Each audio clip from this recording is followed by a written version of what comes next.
वित्त मंत्री ने कहा, भारत डिजिटल क्षेत्र में वैश्विक मानदंड कर रहा स्थापित, भू राजनीतिक और आर्थिक अनिश्चितताओं का सामना करने में है सक्षम। राज्य सरकार ने कर्मचारियों के डीए में की 5% की वृद्धि, बढ़ी हुई दरें अक्टूबर माह से होंगी प्रभावी।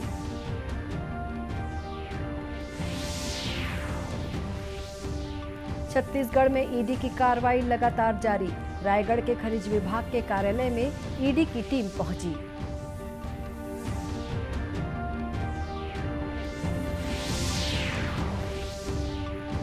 और सैनिक कल्याण बोर्ड के राज्य प्रबंधन समिति की 14वीं बैठक, राज्यपाल ने सैनिक सम्मान राशि में बढ़ोतरी की अनुशंसा।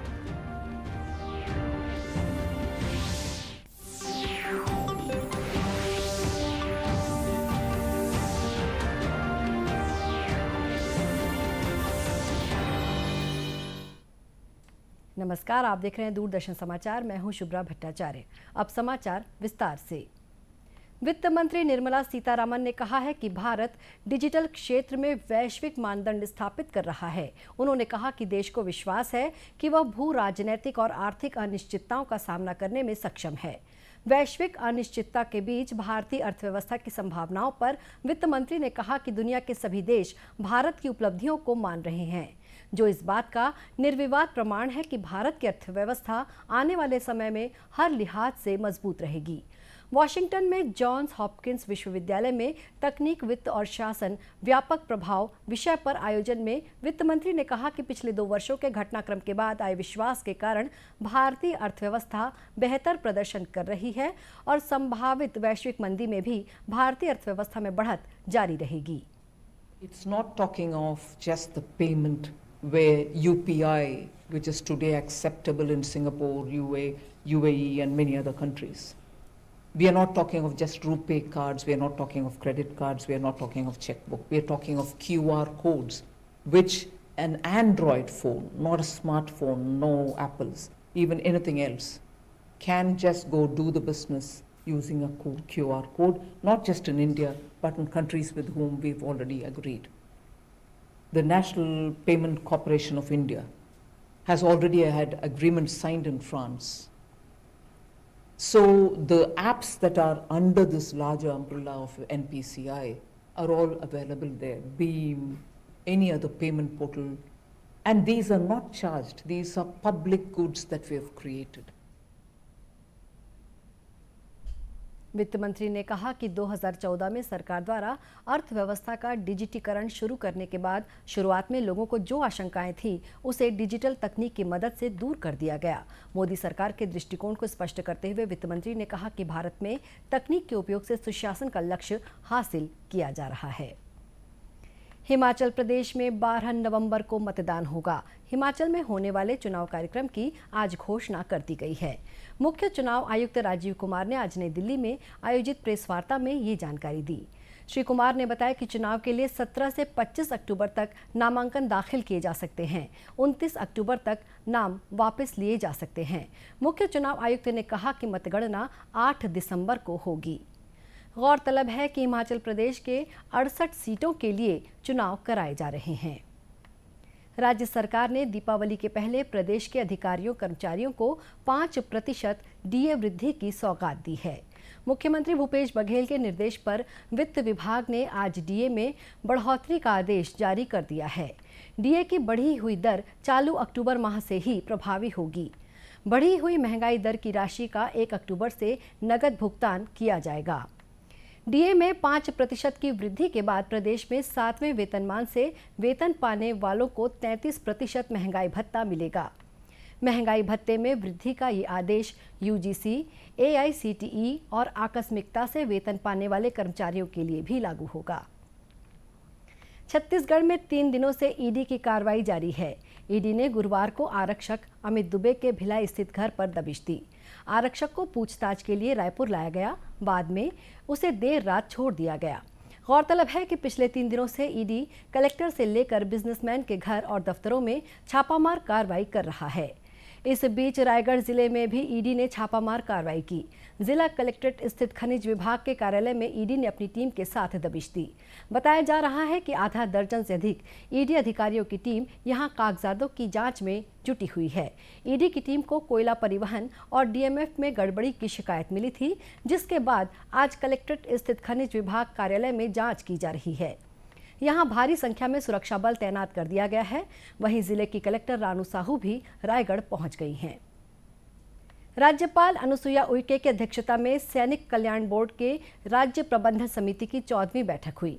बैठक में समिति द्वारा द्वितीय विश्व युद्ध के पेंशनर को प्रतिमाह दी जाने वाली चिकित्सा सहायता राशि 7,000 से बढ़ाकर 10,000 रुपए करने की स्वीकृति दी गई। इसके साथ ही भूतपूर्व सैनिक जिनकी उम्र 70 वर्ष से अधिक है, उन्हें दी जा रही आर्थिक सहायता को 30,000 से 50,000 रुपए दिए जाने के प्रस्ताव के स्थान पर 1 लाख रुपए देने का निर्णय लिया गया।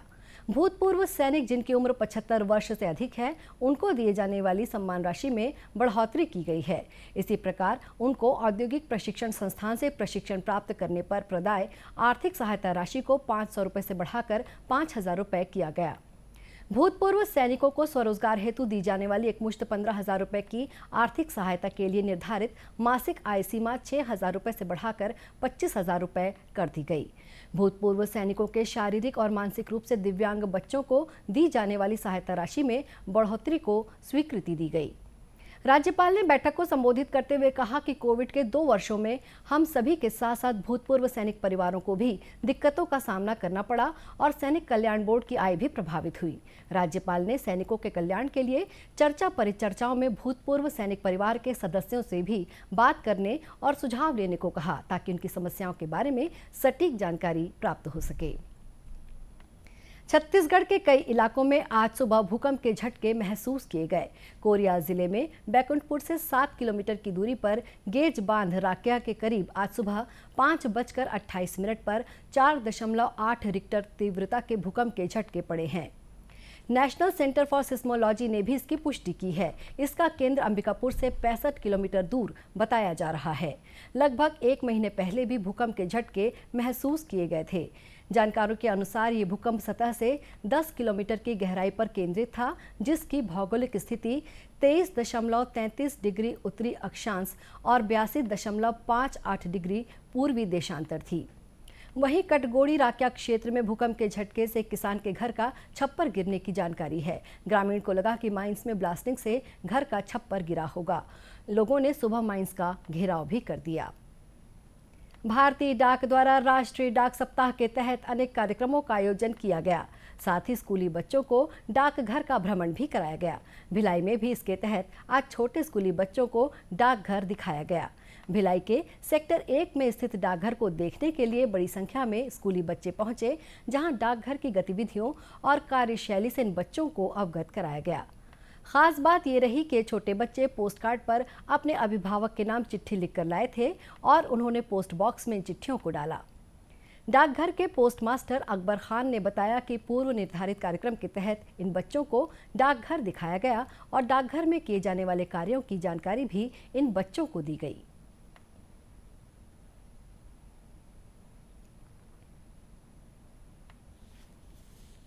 स्कूल के बच्चे लोग कम से कम 200 के आसपास थे और सुबह मॉर्निंग में मतलब 10 बजे यहाँ विजिट किए और बच्चों को पोस्टल से रिलेटेड पार्सल्स है, स्पीड पोस्ट है, रजिस्ट्री है, इसके बारे में उनको जानकारी दी गई। उसके बाद उनको पार्सल कैसे होता है, स्पीड पोस्ट कैसे होता है, उनके बारे में बताया गया और पूरे बच्चों को सेविंग से रिलेटेड सेविंग कैसे होता है, क्या होता है, उसको कैसे डिपॉजिट किया जाता है, कैसे विड्रॉल किया जाता है, उसके बारे में संक्षिप्त उनको बताया गया।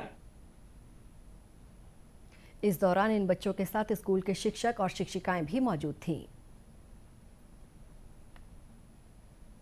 जांजगीर चांपा जिले के गोठानों को आजीविका केंद्र के रूप में विकसित किया जा रहा है और समूह की महिलाओं को बड़े स्तर पर रोजगार दिया जा रहा है। गोठानों की रोजगार परक अलग अलग गतिविधियों से जुड़कर महिलाएं आर्थिक रूप से सशक्त हो रही हैं। जिला पंचायत सीईओ फरीहा आलम सिद्दीकी ने बताया कि अकलतरा ब्लॉक के तिलई गांव के गोठान में रोजगार मूलक कार्यों के तहत समूह की महिलाओं के द्वारा मुर्गी पालन, बतख पालन के साथ ही मशरूम, सब्जी उत्पादन बड़े स्तर पर कर रही हैं और गौमूत्र खरीदी भी महिलाएं कर रही हैं।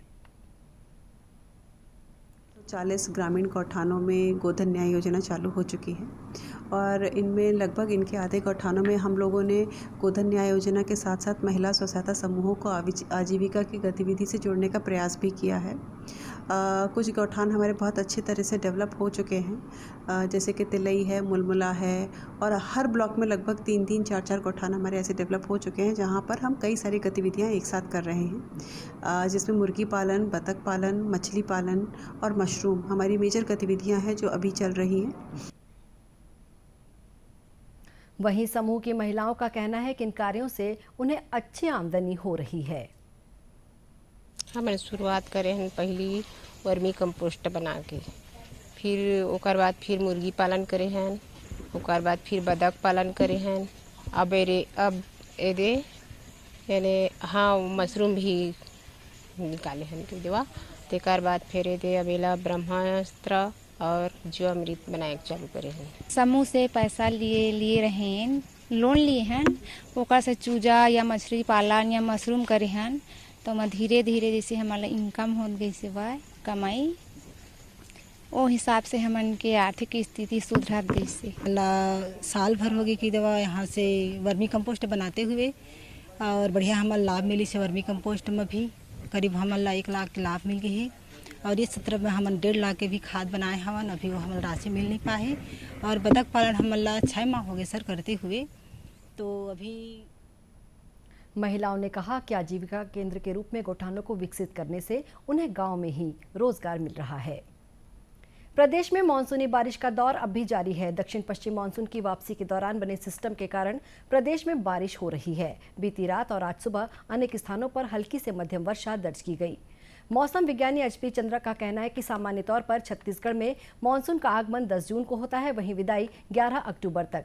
रायपुर में मानसून की विदाई की सामान्य तिथि 9 अक्टूबर मानी जाती है, लेकिन पिछले 10 सालों में ऐसा केवल 2 बार देखा गया है।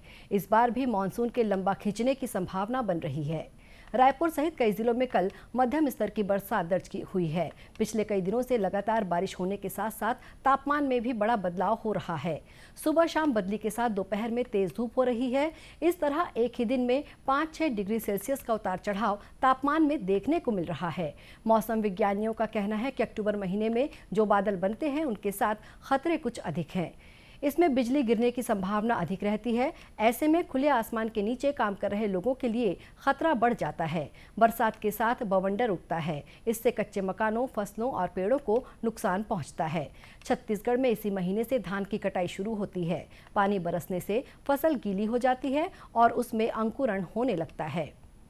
राज्य शासन के राजस्व एवं आपदा प्रबंधन विभाग द्वारा बनाए गए राज्य स्तरीय नियंत्रण कक्ष के मुताबिक 1 जून से अब तक राज्य में 1297 मिलीमीटर औसत वर्षा दर्ज की जा चुकी है। राज्य के बीजापुर जिले में सर्वाधिक 2434.2 मिलीमीटर औसत वर्षा दर्ज की गई है। अब कुछ खबरें जिलों से।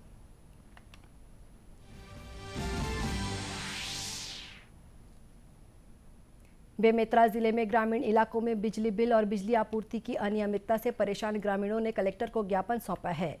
ग्राम पंचायत बिलई के ग्रामीणों का कहना है कि अभी तक गांव में ट्रांसफार्मर नहीं लगा है, जिसके कारण पर्याप्त आपूर्ति नहीं हो पा रही है।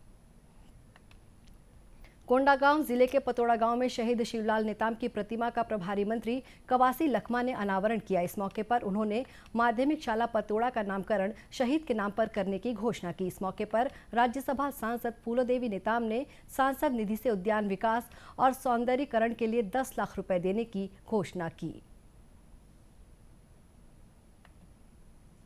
स्वास्थ्य मंत्री टीएस सिंहदेव ने अंबिकापुर में स्वास्थ्य विभाग के अधिकारियों की बैठक लेकर स्वास्थ्य सेवाओं की समीक्षा की। उन्होंने सरकारी अस्पतालों की कमी और खामियों को दूर कर लोगों को गुणवत्तापूर्ण स्वास्थ्य सुविधाएं मुहैया कराने के निर्देश दिए।